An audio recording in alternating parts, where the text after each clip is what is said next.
আসসালামাইকুম রহমতুল্লাহ বরকাত।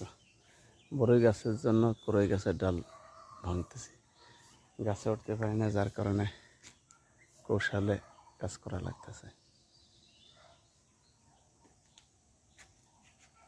বড়ই এতটা সুস্বাদু, তার আগে দেখাইছি কিনা এটা দেখছেন, এতটাই সুস্বাদু, টক মিষ্টি, দেশি বড়ই যেটা অরিজিনাল। তার কারণে উপরে রোদ পড়লে হয়তো আল্লাহ পাক যদি রহমত করে বেশি ধরতে পারে, এই কারণে আর কি এই কাজ করে। ইনশাল্লাহ পরিষ্কার হোক, আবার দেখাবো, দেখতে থাকেন। মাশাআল্লাহ দেখেন অনেকটা ক্লিয়ার হয়ে গেছে।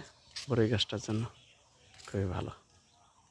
এই ডালটা কাটতে হলে মোটামুটি শক্তির কাম কৌশল হয়ে যাবে ইনশাল্লাহ। সবাই ভালো থাকবেন, সুস্থ থাকবেন। আল্লাহ হাফেজ।